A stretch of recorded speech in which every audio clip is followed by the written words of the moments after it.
Kemudian nomor aradahuma, siapa yang nakkan keduanya fa alaihima bil ilm. Kalau nak bahagia di dunia dan di akhirat, kedua-duanya mesti ada ilmu. Jadi mesti ada ilmu dunia, mesti ada ilmu akhirat. Tak boleh ilmu akhirat saja, tak boleh, kerana kita hidup di dunia. Kita kan nak cari juga ilmu di dunia ni. Ilmu untuk membolehkan kita hidup dengan lebih baik. Okey, jadi itulah kata Imam Syafi'i tadi, kalau umpamanya orang tu tak ada ilmu, tak cinta kepada ilmu, tidak cinta kepada ilmu, maka tak akan ada kebaikan daripadanya, ya. Dan kemudian kalau boleh tak payah berkawan dengan dia, tak payah kenal pun tak apa. Macam itu benarlah Imam Syafi'i menghargai orang berilmu. Kerana Imam Syafi'i ini masanya dihabiskannya untuk menuntut ilmu. Hatta anaknya, isterinya mengandung, dia pergi nuntut ilmu, ditinggalkannya isterinya sampai anaknya tu dah jadi dewasa baru dia balik. Memang dia sangat cinta ilmu tu, maka boleh dia menjadi imam mazhab. Dan ilmu Imam Syafi'i ni, kalau kita tahu bagaimana buku kalau dipinjamnya, macam buku Al-Muwatta yang tebalnya lebih tebal daripada Al-Quran tu, buku guru dia dipinjamnya, sebelum hafal semuanya dia belum balikkan lagi. Begitu juga buku-buku yang ada di perpustakaan, dia pinjam buku perpustakaan, kalau belum hafal dia tak kasih balik. Dan setiap dia belajar dia mencatat. Itu Imam Syafi'i, dia catat sampai dah catatannya tu dah penuh dah bilik dia dengan catatannya tu. Dia cari kertas, bukannya ada, dia bukan banyak duit, dia orang susah, bapaknya meninggal waktu kecil. Tapi cari kertas di pejabat-pejabat. Kemudian sampai tak ada lagi tempat untuk tidur, disebab biliknya dah penuh dengan nota, dengan catatan, tak ada lagi tempat untuk tidur. Maka dia fikir, kalau terus macam ini, di mana aku nak tidur ni? Kemudian dihafallah semua catatan tadi. Tak keluar dia dalam masa beberapa bulan, mungkin 2 bulan tak salah saya, 2 ataupun 3 bulan. Sebanyak tu catatan dia boleh hafal dalam masa 2 ataupun 3 bulan. Baru dia keluar. Jadi nota-nota dah dipindahkannya ke otak dia. Jadi dia memang mementingkan ilmu sangat. Ya, Imam Syafi'i dia mementingkan ilmu. Dan dia memang cerdas. Dan buktinya dia masuk belajar dengan Imam Malik. Yang kita dengar, dia masuk belajar dengan Imam Malik. Kemudian dia ikutlah, baru pertama ikut. Dia ambil tangan dia punya lidahnya, jarinya ke lidah. Apa yang dicakap oleh Imam Malik tu, dicatatnya dengan tangannya, dengan air ludahnya saja. Dengan air ludahnya saja. Jadi di tangannya je, catatnya semua yang dicakap oleh Imam Malik. Kata Imam Malik, siapa budak ni? Dia tak tahu lagi siapa budak ni. Macam sombong sangat dia ni, tak ada pakai kertas, tak ada pakai buku dia. Dia cakap, lama lepas tu dah selesai kelas, dia panggilnya Imam Syafi'i. Ditanyanya oleh Imam Malik, nama kamu siapa? Disebutnya namanya Syafi'i. Namanya Idris kan, daripada keluarga Syafiq. Neneknya tak salah Syafiq tu. Kemudian apa yang kau catat tadi? Dia cakap yang Tok Guru sebutkan tadi. Coba kau baca. Dibacanya. Padahal dia catat dengan air ludah dia. Dengan jari telunjuknya di telapak tangan dia. Dia baca semua yang dibaca oleh gurunya tu. Dapat dia baca. Macam itu hebatnya Imam Syafi'i. Jadi memang dia mengemukakan pendapat. Tak salah kalau dia katakan bahwasanya orang tak berilmu tu tak ada guna, kata dia kan, tak ada kebajikan pada dia, dapat diambil daripada dia. Okey. Jadi ilmu itu kata dia menghidupkan hati, dan ilmu itu adalah pelita bagi segala hati. Dan sabda Nabi SAW, talabul ilmi faridatun ala kulli muslimin wa muslimah. Talabul ilmi, talab tu menuntut, mencari. Al ilmi, ilmu. Mencari ilmu itu hukumnya adalah faridah, adalah fardu, wajib. Wajib, ya.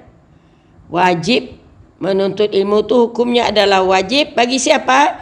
Ala kulli muslimin wa muslimah, atas setiap orang muslim dan muslimah. Baik lelaki maupun perempuan, dua-dua wajib menuntut ilmu. Jadi andai katalah kita di rumah, Kemudian ada ceramah di masjid. Suami kita dah pergi ceramah, kita tak pergi. Sedangkan kita tak ada tugasan lagi di rumah. Saja malas. Suami saya dah belajar, tak apalah. Tidak boleh. Mesti kita sendiri pun ikut. Ya? Ala kulli muslimin wa muslimah. Atas orang muslim dan muslimah. Dan tidak bolehlah si suami melarang isterinya untuk menuntut ilmu. Ya?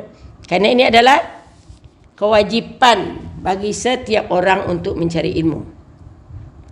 Dan daripada Sayyidina Ali bin Abi Thalib radhiyallahu anhu, daripada Sayyidina Ali bin Abi Thalib, Allah meredai daripadanya, radhiyallahu anhu, Allah meredai daripadanya, meredai Ali bin Abi Thalib tadi. Man kana fi talabil ilmi kanatil jannatu fi talabihi. Man, siapa, kana yang ada, fi talabil ilmi, dalam menuntut ilmu, kanatil jannah, adalah surga dalam tuntutannya. Bermakna dia mencari surga. Orang yang menuntut ilmu, dia mencari surga. Tu makanya kalau orang yang menuntut ilmu, dia meninggal kerana dia menuntut ilmu, maka surga balasannya. Dia matinya mati syahid. Ada pelajar kita pergi Mesir. Selepas Covid ni, tak ingat saya siapa nama dia. Selepas Covid, dia pergi, rupanya sampai di Mesir, dia pun meninggal. Dia dulu dah belajar, tapi pulang masa Covid, kemudian dah agak boleh rentas negara itu. Lepas tu dia balik Mesir, tahu-tahu sampai dia pun meninggal. Jadi meninggalnya adalah matinya mati syahid kerana mati menuntut ilmu.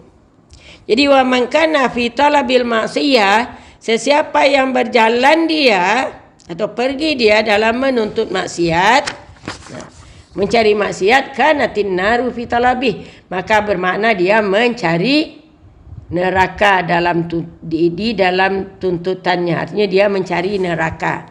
Dia menginginkan neraka. Jadi kalau yang nuntut ilmu, dia menginginkan surga. Dan yang mencari maksiat, untuk bermaksiat, kalau dia keluar, kalau dia mati, bermakna dia mengarah untuk mencari neraka.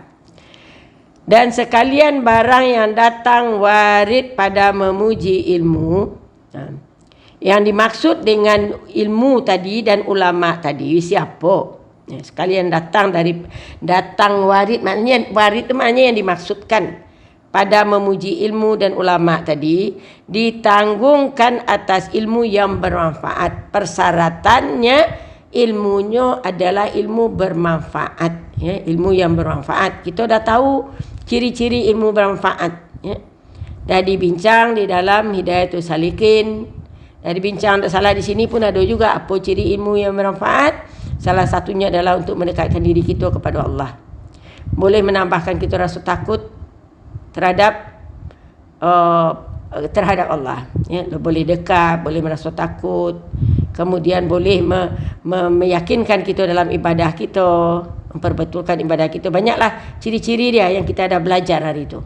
Ya, kena kita rujuk balik, apa ciri yang manfaat. Jadi yang orang yang ditinggikan di dalam maksud, yang orang yang ditinggikan di sini adalah orang yang menuntut ilmu yang bermanfaat. Ya. Tapi kalau dia pergi menuntut ilmu, nak belajar ilmu sihir, macam mana nak menyihir orang, nak membuat orang dia sakit hati, kemudian dia pergi belajar, itu tidak surga tu, ya. Tak, kelebihannya tak apa tu, neraka tempat dia. Dan yang dimaksud dengan ulamanya dia yang beramal dengan ilmunya.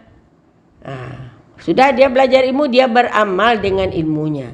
Bukan ulama yang pandai bercakap je tapi dia tak ada beramal. Orang dilarangnya berbuat, dia sendiri berbuat. Orang disuruhnya buat baik, dia sendiri tak buat. Orang suruh berinfak, dia sendiri kedekut sangat. Jadi yang beramal dengan ilmunya. Suruh orang berzikir, dia sendiri pun ikut berzikir. Bukan dia suka perkara-perkara yang lara, ya. Jadi itulah orang yang ulama yang beramal dengan ilmunya. Karena kita ada pernah dulu dengar ada Piu atau siapakah yang dia bukan main lagi, dia berceramah sampai dia lah menjadi idola daripada orang. Lepas tu kerjanya sudah kahwin, isterinya sudah mengandung, diceraikannya, carinya perempuan lain lagi. Tu apa namanya, ulama apa nama tu? Dia berilmu, dia berceramah macam-macam berapi-rapi, tapi dia sendiri tak amalkan ilmunya. Itu tidak termasuk, itu masuk ulama su' namanya tu, ulama jahat. Ya. Jadi dia beramal dengan ilmunya. Kerana ulama yang tiada beramal dengan ilmunya itu dicela oleh syarak. Dicela dia oleh syarak. Ya. Sehingga celanya, artinya sangat-sangat dicelalah, sehingga celanya tu sangat-sangat dicela oleh syarak, seperti hadis Sayyidina Umar yang lagi akan datang. Nanti kita apakan apa yang hadisnya, ya. Ada Sayyidina Umar merawikan hadis yang menyatakan bahawa orang yang ulama yang tak beramal dengan ilmu itu bagaimana dicela, ya. Dari Abi Hurairah dan Abi Zar radhiyallahu anhuma bahwasanya berkata keduanya, kami dengar Rasulullah sallallahu alaihi wasallam bersabda, apabila datang akan orang yang menuntut ilmu itu oleh mati dan padahal ia di atas ini jalan, maka ia mati syahid. Itu tu kelebihan orang berilmu lah.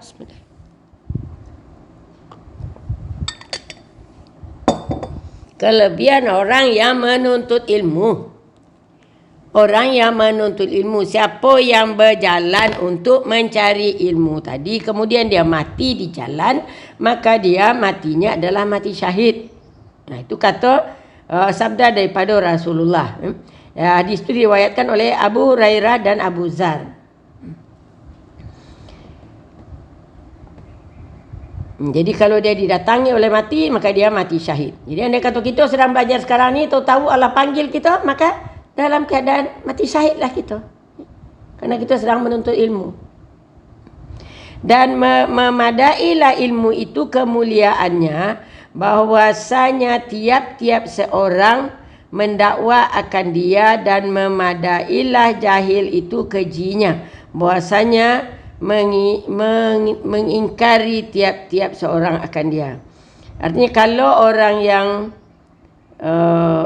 pun memadalah mendakwa akan dia. Jadi kemuliaan orang yang berilmu itu artinya setiap orang memerlukan dia. Orang mau menerima kehadiran dia, orang memerlukan dia. Tapi kalau orang yang tidak berilmu, orang yang tidak berilmu tadi, orang mengejinya, tidak memujinya, mengejinya, bahwasanya dia mengingkar tiap-tiap seorang akan dia. Orang tak suka dengan dia. Itu kalau orang jahil, orang tak suka dengan dia.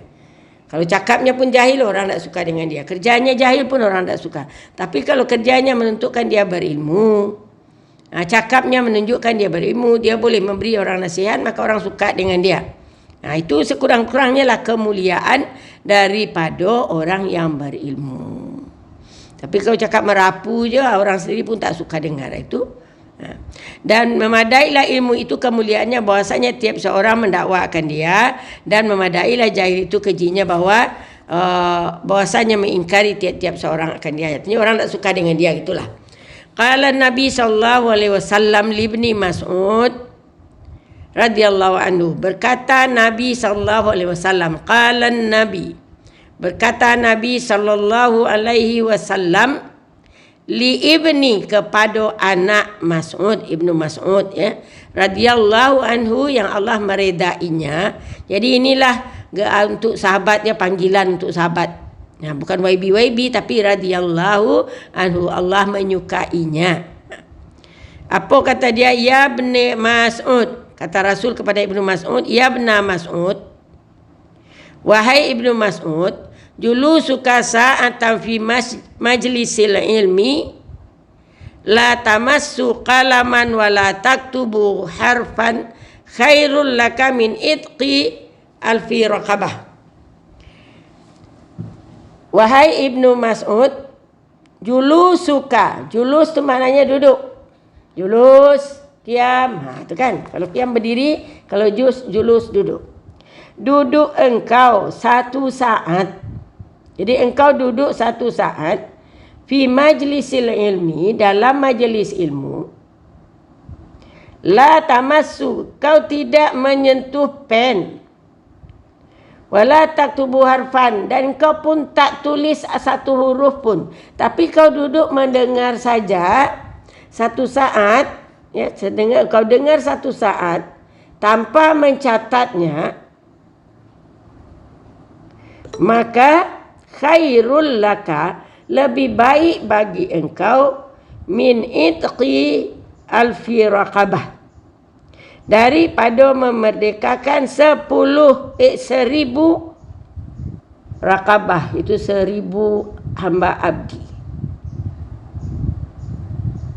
Duduk sesaat mendengar ilmu tanpa mencatat dan menulisnya, maka lebih baik lagi berbanding daripada pahalanya tu lebih tinggi. Lebih baik pahalanya lebih tinggi daripada kita memerdekakan 1000 orang hamba abdi. Jadi memang tinggilah nilainya menuntut ilmu ini, ya. Tinggi sangat. Yang kita kadang-kadang terasa tekilan juga, kenapa kawan-kawan kita tak ikut, ya? Kenapa kawan-kawan tak ikut, padahal peluang sudah ada. Kalau sibuk memanglah semua orang sibuk kan. Tapi rasa tekilan lah. Jadi khairul laka min itqi alfi raqabah, lebih baik bagi engkau daripada memerdekakan 1000 hamba abdi. Wa nazaruka ila wajhil alim, dan engkau memandang muka orang yang alim, tok guru engkau, syekh-syekh engkau, ulama-ulama, kau pandang wajahnya, khairul laka min alfi farasin tasaddaqta biha fi sabilillah, lebih baik itu bagi engkau daripada memiliki 1000 kuda kemudian engkau sedekahkan untuk jalan Allah. Dipandang wajah tok guru kita, itu adalah tinggi nilainya. Tu yang kadang-kadang ada kita kan di masjid, kalau yang bagian perempuan dia bertutup, ya, ada pakai tirai, kita tak nampak muka ustaz yang mengajar. Ada dah satu-satu masjid. Dan ada orang yang mengemukakan, cubalah buka, kerana memandang tok guru tu tak berdosa, dapat pahala memandang tok guru, ya. Walaupun kita perempuan, pandang tok guru lelaki, tapi janganlah pandang yang lain.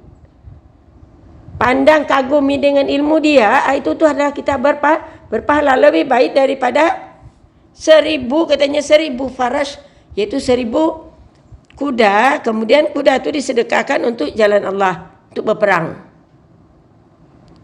Wassalamuka alal alim, dan engkau ucapkan salam kepada orang yang alim, kepada tok guru engkau, ya, kepada ulama, khairul laka min ibadati alfi sanah, lebih baik bagi engkau daripada beribadah 1000 tahun. Itu dia meninggikan orang-orang ulama, meninggikan ulama. Jadi memandang ulama, mengucap salam, dan kemudian mendengar ilmu, tinggi nilainya berbanding kita beribadah. Karena dengan kita belajar, kita tengok cikgu kita dengar yang baik-baik, akan membuka minda kita, ya. Akan menjadi penyuluh, akan menghidupkan hati kita, ya. Kemudian akan menjadi pelita di hati kita ilmu tadi. Lebih lagi kalau umpamanya ilmu tu memang betul-betul lah kita perlu, kita nak tahu benda tu, kemudian cikgu terangkan, oh ya Allah, memang jadi pelita betul lah, tahu sudah, faham sudah, dapat sudah. Itu, ya. Jadi itu sabda daripada Rasulullah. Hadis ini diriwayatkan oleh siapa? Abu Hurairah kan.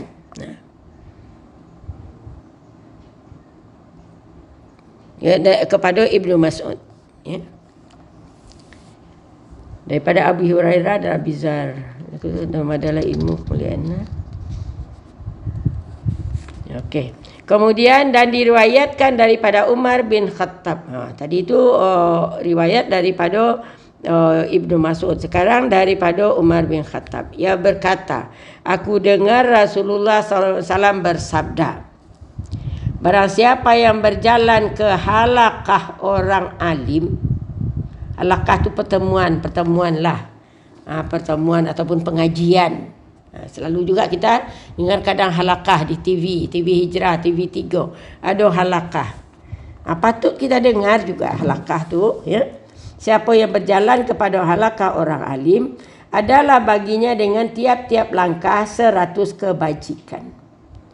Tiap-tiap langkah dapat 100. Dan biasanya kita kalau berjalan untuk ilmu, langkah pertama dapat dipadamkan dosa, langkah kedua dinaikkan darjat.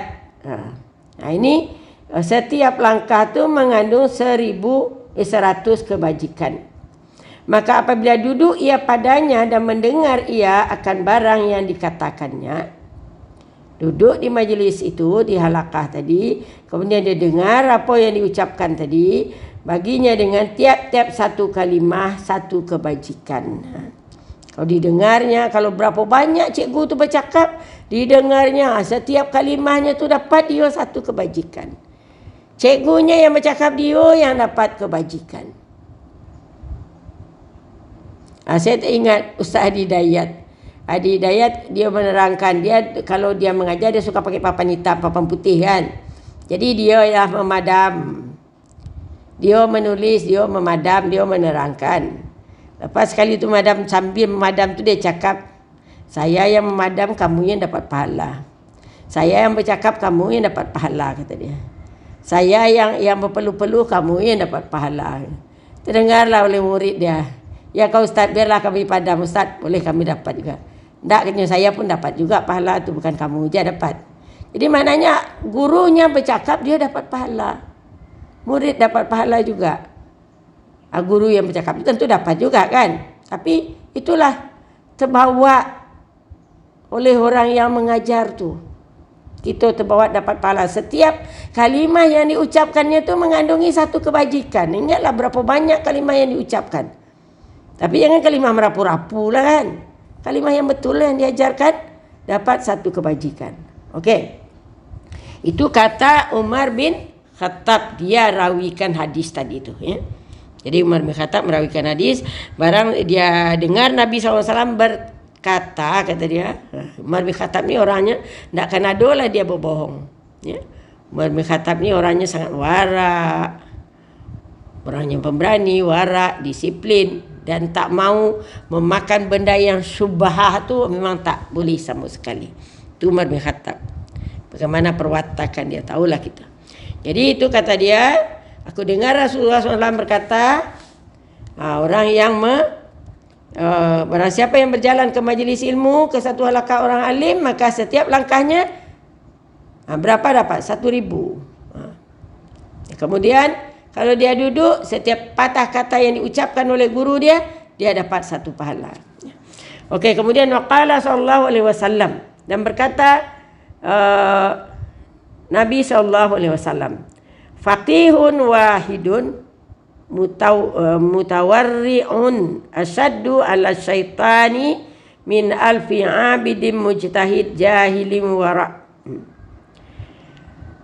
Dan sabda Nabi SAW, satu orang yang alim, yang faqih, alim dia dan faham dia, yang memberati dengan wara', artinya dia susah nak menjadi wara', tapi dia tak wara', tapi belum dia berusaha nak mewara'. Berusaha nak wara' artinya tidak mementingkan dunia, menghindari diri daripada kesenangan-kesenangan dunia, tapi dia faqih, dia alim. Dia adalah asyaddu ala syaitan, terlebih payah setan untuk menipunya, sedangkan dia tidak wara' ni, dia berusaha saja nak wara'. Mutawarri'un tu artinya memberati dengan wara', artinya susah dia nak wara'. Susah dia nak wara', tapi dia pakai lagi alim. Terlebih payah lagi atas setan untuk menipu dayanya, untuk menipu dia daripada alfi abidin mujtahid, daripada 1000 abid yang bersungguh-sungguh dalam ibadahnya, tetapi dia jahil dan warak. Jahil lagi warak. Abid tadi orang yang bersungguh-sungguh beribadah, tapi dia jahil, dia tidak ada ilmu. Tapi dia salat. Macam kita dengar dulu ada orang salat kan.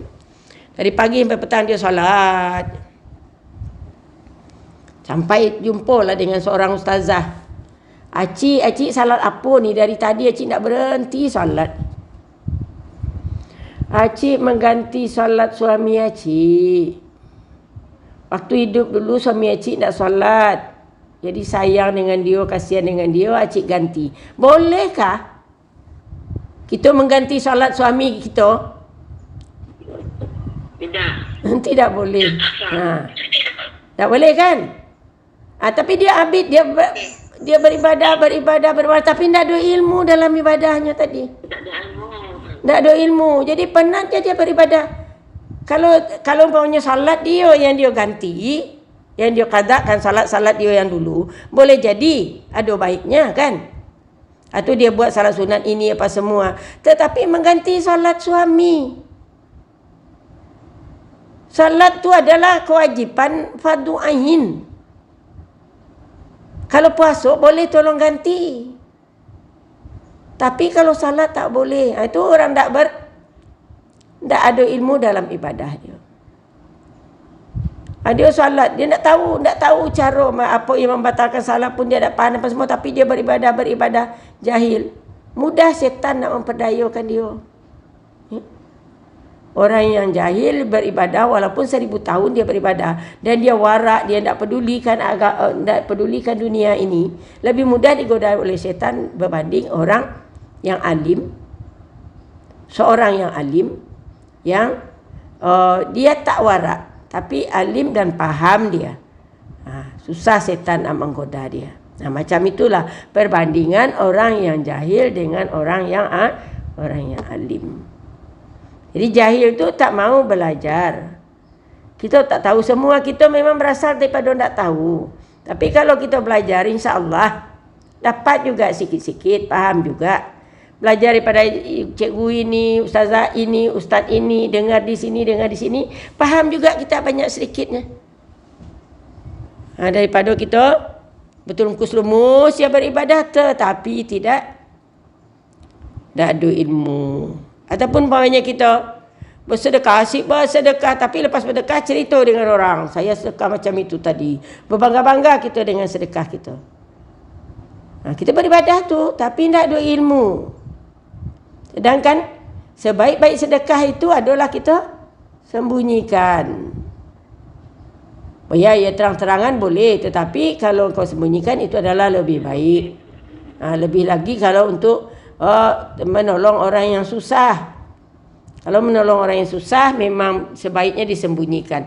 Tetapi kalau umpamanya nakkan mendirikan bangunan kah, apakah, itu lebih baik diwar-warkan. Gunanya adalah untuk supaya orang lain pun terikut apa. Tapi kalau orang yang susah dia kemudian kita war-warkan sedekah, malu dia dengan orang lain ya. Malu dia dengan orang lain. Okey, jadi itu contohlah orang abid tetapi dia tidak ada ilmu. Seperti kisah Barsisha yang lagi akan datang. Ini ceritanya. Wa qala sallallahu alaihi wasallam, fadrul alim alal abid ka fadlil qamar lailatal badri ala sairil kawakib. Itu kata Nabi sallallahu alaihi wasallam, fadlul alim, kelebihan, keistimewaan orang yang alim terhadap abid, terhadap orang yang rajin beribadah, hamba yang rajin beribadah adalah seperti al-qamar, bulan, Lailatul Badri, di malam hari putih, hari 14. Jadi bulan di malam Badar, itu malam 14 tu. Bulan yang terang benderang lah maksudnya. Ala sairil kawakib, di atas segalian bintang-bintang. Walaupun bintang tu bercahaya banyak, Tapi dia tidak menerangi. Ya? Al-abid tu dia tidak menerangi, dia sahaja. Tapi kalau orang berilmu ni dia boleh terangi orang lain. Boleh ajarkan orang lain. Jadi itu kelebihan. Melihat kelebihan orang yang berilmu sama macam kelebihan bulan di bulan purnama berbanding dengan bintang yang berjuta bintang di langit tadi tu. Adanya ada kelip-kelip aja nak. Tak ada sampai terang sampai ke bawah. Itu bandingan antara abid, orang yang rajin beribadah berbanding dengan orang yang berilmu. Okey. Dan dikehendaki dengan kelebihan itu banyak pahalanya dan ditinggi darjatnya pada akhirat. Fadlul alim tadi itu kelebihan itu banyak pahala dia. Orang yang berilmu ni banyak pahala dia. Banyak dia dapat capai kalau dia ada ilmu. Kita bagi je lah contoh. Kalau kita bekerja. Kalau kita bekerja dengan ilmu kita, dengan kepakaran kita, kita akan ditempatkan di tempat yang tinggi dengan gaji yang tinggi.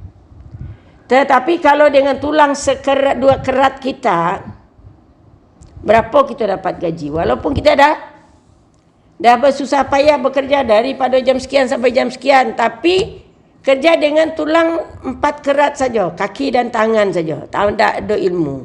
Berapa kita dapat gaji? Sedangkan orang-orang yang bekerja dengan ilmu, orang yang mahir dia, sekejap dia dapat hasilkan duit sekian banyak. Itu nampak bezanya tu ya. Kalau dari segi penghasilan hidup tu beza dia. Saya ingat seorang budak baru lepas U. Jadi dia biasanya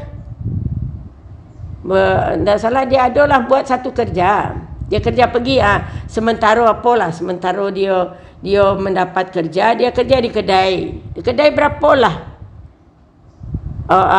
gaji. Paling-paling 8-900 satu bulan tu dah lah tinggi dah tu. Kerja di kedai. Kemudian dia ditawarkan menjadi guru ganti.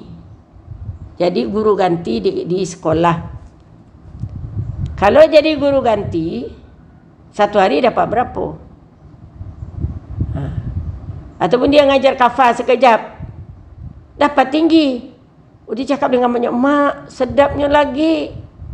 Kalau kerja di kedai daripada jam sekian sampai jam sekian, dapat dalam RM30 je satu hari. Kalau ini kita mengajar, berapa lama dah kita mengajar, relax-relax juga, tidak susah-susah macam di kedai. Dapat RM100 satu hari. Umpamalah macam tu. Kalau kita mengajar. Jadi nampak di situ bahawa dengan ilmu tu, banyak dapat manfaat dia. Ya? Banyak dapat manfaat dia. Jadi itu kelebihannya kata dia. Kelebihannya maksud di sini, kalau kelebihan yang dinyatakan di sini adalah kerana dia dapat pahala yang banyak ya. Dapat pahala yang banyak. Yang dimaksud kelebihan tadi. Dikehendaki dengan kelebihan itu banyak pahalanya dan tinggi darjatnya pada akhirat. Di akhirat tinggi pula darjatnya, pahalanya banyak. Sampai di dunia pun keadaannya mungkin lebih mulia berbanding daripada orang yang tidak ada ilmu. Kemudian dan pada setengah riwayat seperti kelebihanku atas umatku. Ada lagi Nabi mengatakan tadi seperti kelebihan bulan di atas bintang pada bulan 14. Dan ada lagi di dalam hadis lain Rasul mengatakan seperti kelebihan aku dengan umatku. Mana Rasulullah, kelebihan Rasulullah berbanding daripada kita. Itu kelebihan orang yang berilmu dengan orang yang tidak berilmu. Dan riwayat daripada Ibnu Abbas radhiyallahu anhuma daripada Nabi sallallahu alaihi wasallam. Ingat dia radhiyallahu anhuma tu maknanya Ibnu Abbas tu dia dengan anaknya bercerita tu ya. 2 orang huma tu 2 orang. Radhiyallahu anhuma daripada Nabi sallallahu alaihi wasallam bersabda Nabi, Allahumma ighfir. Ya Allah ampunkanlah. Dah kita belajar di dalam bahasa Arab. Allahumma ighfir. Ya Allah ampunkan lil muallimin. Bagi guru-guru yang mengajar. Itu doa Rasul. Allahumma ighfir lil muallimina, ya Allah ampunkanlah guru-guru, wa barik lahum, dan beri berkatlah olehmu, fi pada abdanihim, badan mereka, abdan badan mereka, wa atil, dan panjangkanlah, fi a'marihim, umur mereka. Itu Nabi berdoa, ya. Ya Allah ampunkanlah guru-guru, berkatilah mereka tentang badannya. Artinya badannya itu banyak manfaat pada orang lain, dan panjangkan umurnya. Panjangkan umurnya. Boleh juga didoakan panjang umur. Padahal umur tu Allah dah tentukan, tapi kita tak tahu berapa umurnya kan. Itulah kita berdoa juga, tapi tidak lebih daripada yang sudah ditentukan oleh Allah. Ya. Okey, jadi itu doa daripada Rasul yang diajarkan oleh Rasul. Allahumma ighfir lil muallimin, ya Allah ampunilah dosa guru-guru. Ya.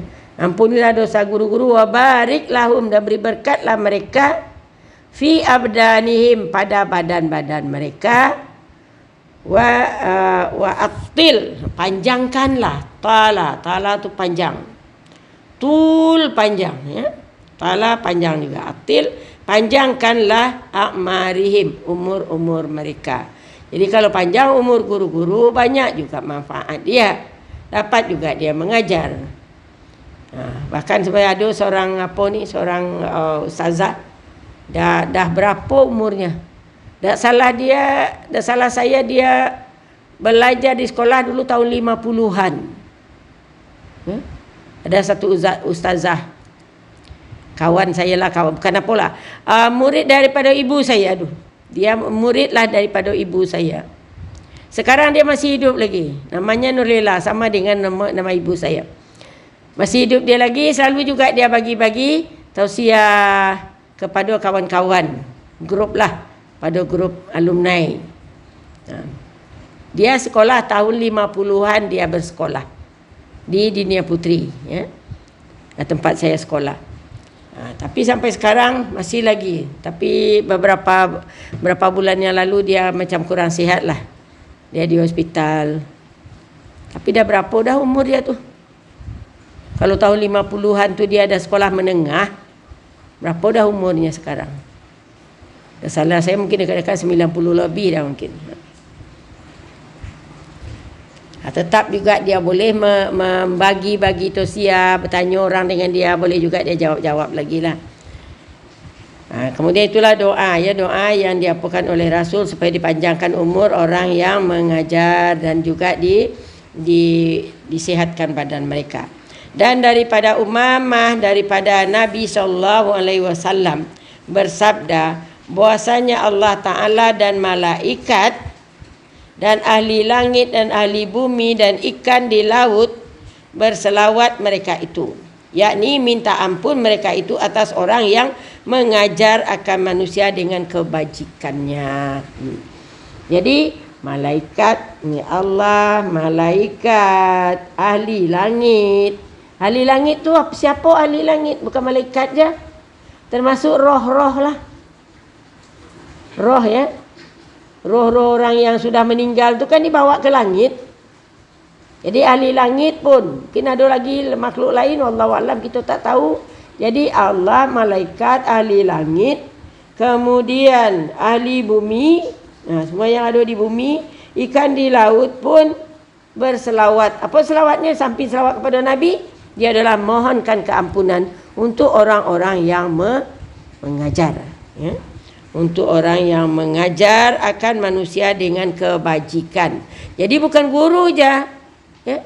Kita sendiri yang kita sedang belajar, kita ajar anak kita, kita ajar kawan kita, dimohonkan keampunan oleh ahli langit, oleh Allah, malaikat, ahli langit, ikan di laut, semua yang ada di bumi, ya, pokok-pokok semua tu mohonkan keampunan untuk orang yang mengajar orang pada kebajikan, menasihati orang.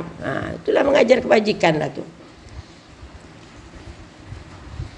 Dan daripada Anas radhiyallahu anhu, daripada Nabi SAW, barang siapa kasih bahawa menilik kepada kemerdekaan Allah, menengok pada kemerdekaan Allah Ta'ala daripada api neraka, maka tiliklah olehmu kepada orang yang belajar ilmu. Tadi mengajar, sekarang orang yang belajar. Jadi kalau nak cari orang yang nak dibebaskan daripada neraka, yang teringin, siapa kasih, siapa yang teringin untuk mencari atau menilik, memperhatikan orang yang dimerdekakan Allah daripada api neraka, maka lihatlah olehmu orang yang belajar ilmu. Tadi orang yang mengajar, sekarang orang yang belajar ilmu dimerdekakan daripada api neraka. Ya. Maka demi Tuhan, diri Muhammad dengan tangan kudratnya, tiada daripada orang yang belajar ilmu yang pergi datang kepada pintu orang alim, melainkan di surat Allah baginya dengan tiap-tiap langkah ibadah setahun, dan diperbuat baginya dengan tiap-tiap langkah itu mahligai di dalam surga, dan berjalan ia di atas bumi, dan bumi minta ampun baginya. Ini kelebihan ya, orang yang mencari ilmu. Kalau dulu orang nak belajar ilmu datang ke rumah guru. Ya, datang ke rumah guru didatangi. Ingat juga kita kecil-kecil dulu. Ya. Nak belajar dengan tok guru, datang ke rumah guru, kita pergi belajar. Tolong tok guru tu ambilkan air, tolong basuhkan pinggan, tolong masakkan nasi untuk guru tadi. Tu ustaz-ustaz kita dululah. Jadi di sini orang dulu macam tu, tapi orang sekarang ini bukan dia yang datang pada tok guru, guru yang datang ke rumah dia. Guru yang datang ke rumah dia, ataupun dikumpulkan di satu tempat. Jadi orang yang berjalan ke rumah dia tu samalah menuntut ilmu. Soalnya kalau nak datang ke rumah guru, kadang-kadang guru tu jauh. Macam kita, andai kata kita nak pergi ke rumah Ustaz Fuad lah umpamanya kan, alangkah susahnya, berapa bas kita nak pergi setiap belajar. Orang Puanci, orang Jempol, orang kampung Caca nak pergi belajar ke rumah Ustaz Fuad. Berapa ramai yang pergi ke sana tu. Sekarang dipermudahkan cara menuntut ilmu. Ustaz yang datang ke satu-satu majlis, ya, kadang satu-satu majlis. Jadi tak apa ya Kak Masnah, saya datang ke rumah Kak pergi mengajar, tak apa. Nah, kalau ndak kalau ndak orang ramai-ramai datang ke rumah saya, langkah susahnya akak nak pergi jalan ke rumah saya, Allah susah. Jadi dikumpulkan di suatu tempat. Dikumpulkan di satu tempat, guru datang ke sana. Jadi dipermudahkan caranya. Karena memang sudah ada kemudahan untuk kita. Kalau dulu tidak ada kemudahan tu, memang satu-satu orang. Kalau imam-imam dulu dia belajar dengan imam ini sekian tahun, dia tinggal di rumah imam tu. Kemudian tukar ilmu, tajuk macam. Tapi kalau kita sekarang ni semuanya kita apa kata kan?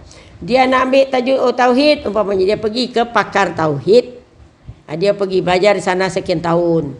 Dia nak belajar fikih, pergi kepada seorang guru fikih, belajar di sana sekian tahun. Macam itu orang dulu.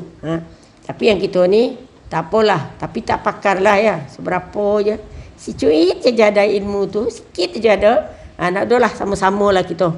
Sama-sama belajar. Ya, bukan mengajar saya ni. Pasal tak ada ilmu juga saya nak mengajar tu. Okey, jadi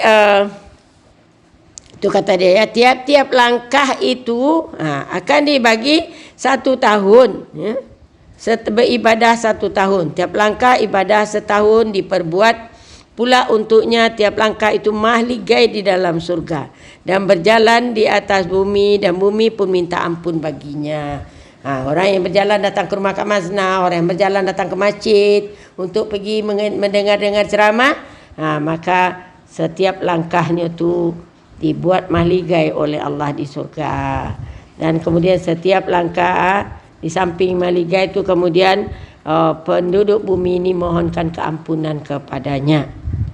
Dan riwayat daripada Abdullah bin Mas'ud, radhiyallahu anhu, sabda Nabi SAW, barang siapa belajar atau satu bab daripada ilmu yang dapat manfaat dengan dia daripada akhiratnya pada dunianya, niscaya terlebih baik baginya daripada umur dunia 7.000 tahun. Puasa pada siang, malamnya dia pun dan sembahyang pada malamnya, lagi makbul amalnya, tiada mardud. Jadi kalau umpamanya dia menuntut satu bab ilmu, kemudian dengan itu dia boleh beramal untuk kebaikan dunia dan akhirat dia, lebih baik daripada dia beribadah je kan. Dia puasa selama sekian puluh tahun, siang malamnya qiyamul lail setiap malam, lebih baik dia belajar satu ilmu tadi. Jadi memang nampak betul lah tingginya nilai menuntut ilmu yang dinyatakan oleh Allah SWT dengan sokongan daripada Rasul. Allah menyatakan ketinggian orang yang berilmu, kemudian Rasul memberi pencerahan-pencerahan dan huraian-huraian daripadanya. Jadi itulah dia tingginya orang yang menuntut ilmu. Jadi janganlah segan-segan kita nak belajar. Janganlah terlalu banyak alasan. Sikit je kadang-kadang pun kita tinggalkan majlis ilmu kita. Tak jadi kita masuk. Alasannya apa? Alah, macam-macam lah alasan kita. Kalau ada cucu pun boleh juga. Lebih kalau dalam online ni, ada cucu pun tak apa kan. Tapi yalah, cuba rasakan dengan kita belajar ini, rasakan mana pentingnya ilmu tu bagi kita. Dan apa kelebihan yang dibagi Allah kepada kita. Jadi ini kita belajar ni supaya kita bertambah semangat kita nak belajar. Bertambah semangat kita nak belajar. Tapi kadang-kadang dia orang, alah, tak payahlah belajar, ustazah tu cakap itu je. Cakapnya dah. Ada yang cakap macam tu. Cakap itu je. Itulah yang ada di dalam hadis. Itu yang ada dalam Al-Quran. Itulah yang saya cakapkan. Dia tak nak, dia nak cakap apa lagi kalau nak belajar menuntut ilmu. Apa kelebihan ilmu? Kalau bila belajar mengenai sedekah, apa kelebihan sedekah? Apa kelebihan orang yang membuangkan sifat-sifat yang tak baik, kan memang itu yang kita nak belajar. Jadi kalau umpamanya adalah janganlah rasa bosan jangan rasa bosan. Kita belajar. Mudah-mudahan dalam kita belajar itu Allah panggil kita adalah mati syahid. Allah sebagaimana yang dijanjikan oleh Rasul tadi, mudah-mudahan Allah bagi kita, kurniakan kita apa yang dijanjikan oleh Rasul tadi Jadi kelebihan-kelebihan tadi. Jadi diharapkanlah kita tetap meneruskan. Hari sudah 4.14 dah. Jadi sampai di sinilah dulu. Banyak lagi ni. Dia cakap untuk satu bab tu dia bagi berapa hadis? 10 kan? 10 hadis dia bagi. Satu hadis tu disokong pula oleh hadis yang lain. Jadi tadi baru masuk ke minta ilmu. Jadi di sini kalau diapakan dari muka surat 11 sampai muka surat 28 tu satu bab. Nantilah jadi sampai muka surat 13 14 nanti baru kita masuk. Tak banyak, tapi hadisnya banyak kan? Banyak uraian dia. Baru 2 muka surat. Ustazah. Ya. Apa maksudnya? Aku pembendaharaan ilmu dan ahli pintunya. Apa maksud tu? Aku ni adalah gudang ilmu. Perbendaharaan tu macam gudang lah. Kata Rasul, saya ni gudang ilmu. Ali pintunya. Ali sebagai pintu daripada gudang tu. Jadi tanyakan kepada Ali akan tahu. Ali bin Abi Talib. Ali bin Abi Talib sebagai pintu daripada gudang tu. Karena Ali bin Abi Talib ini belajar daripada Rasul. Jadi kalau nak tanyalah, kalau kita nak masuk ke satu gudang, pergilah kita ke pintunya dulu. Kalau tak dapat, kita masuk dah kan. Jadi bertanya dulu ke Ali. Soalan-soalan tu boleh tanyakan ke Ali, dan tak apa baru kepada Rasul. Jadi maknanya Ali tu mempunyai peranan yang penting di dalam ilmu. Ali ni memang orang yang cerdas sangat. cerdas sangat. Dia dari kecil kan, masuk Islam dari kecil, ya. Ali itu menantu kan? Menantu Rasulullah. Menantu Rasulullah, tapi kan sepupu Rasul. Sepupu? Kan sepupu Rasul, anak daripada Abu Talib. Ya. Dia dari kecil sama dengan Ali itu. Kemudian dah Ali itu dah dewasa, dia jadikan sebagai menantu dia. Ali itu masuk Islam sejak daripada kecil. Dia tak pernah menyembah berhala. Jadi dia memang ada belajar daripada Rasul. Sejak daripada kecil dia dah belajar daripada Rasul. Rasul diangkat jadi apa? Diangkat jadi Rasul, dia nerima wahyu. Ali pun dah mulai belajar. Jadi dari kecil dia yang Islam, orang yang paling awal masuk Islam, ya. Budak-budak yang paling awal masuk Islam itulah Ali bin Abi Talib. Kemudian satu lagi anak daripada Ibnu Abbas yang lahir 3 tahun sebelum Nabi hijrah. Itulah lambat sikit. Tapi kalau Ali dia lebih awal, ya. Jadi itu dia. Jadi Ali itu memang hebat ya. Sedang dia berkhutbah, pernah dalam satu riwayat, dia sedang berkhutbah, kemudian ada orang bertanya kepada dia mengenai faraid. Tanyakan, ya Ali si itu meninggal. Dia meninggalkan duit sebanyak sekian, tanah sebanyak sekian. Itu sekian. Kemudian dia ada isteri, sekian orang isteri.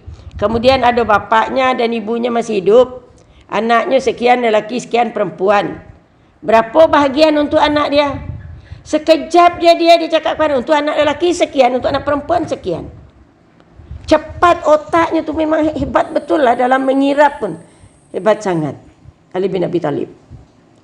Dia memang Ali bin Abi Talib adalah seorang yang sangat cerdas. Otak dia sangat cerdas. Jadi dalam segi mengira memang hebat sangat. Kalau umpamanya ilmu faraid, kalau umpamanya orang meninggal, ada isteri dapat berapa? Kalau ada anak, isteri dapat 1/8. Kalau ibu dapat berapa? Kemudian harta tu berapa banyak? Kemudian anak ni dapat berapa? 1/berapa? Anak sekian orang pula. Jadi sekejap je dia dapat langsung membagi dan mengetahui, memberitahu berapa hasil daripada untuk anak ini sekian, untuk isteri dapat sekian, untuk ibu dapat sekian, untuk bapa dapat sekian. Memang hebat dia. Kalau kita kalau guna kalkulator pun tak tahu lagi. Karena dia bukannya sama je. Bukan 1000 bagi sekian saja. Tapi ini 1/4, ini dapat 1/6, ini dapat sepersekian, ini dapat 1/8, ini dapat sekian. Jadi banyaklah poinnya. Jadi pembagian dipecah-pecahan tu dipecah-pecah lagi ya. Tu pandai Ali ya. Okey, jadi itulah dia Ali bin Abi Talib ya. Jadi itu yang Rasul katakan, aku adalah perbendaharaan, itu yang akan datang lah kan. Ana Madinatul Ilmi wa Ali babuha. Saya adalah Madinah, kota ilmu. Perbendaharaan ilmu. Saya adalah sebagai gudang ilmu. Kota kah, gudang kah, Ali adalah pintunya. Jadi Ali sebagai pintu daripada ilmu tu, dia tahu. Jadi kalau nak apa, bertanya dulu dengan Ali. Itu hebat ya. Okey, nanti itu mengenai itu ya. Dan yang kahwin dengan Fatimah anak Nabi ni? Iya. Ali ni kahwin dengan Fatimah ya? Iya. Ali itu adalah suaminya Fatimah, yang dia ada anak. Ni ada anak Hasan Hussein tu, anak daripada Ali. Okey, itu dia ya. Sampai di sini dulu dan kita tutup dengan membacakan tasbih kifarah dan surah Al-Asr.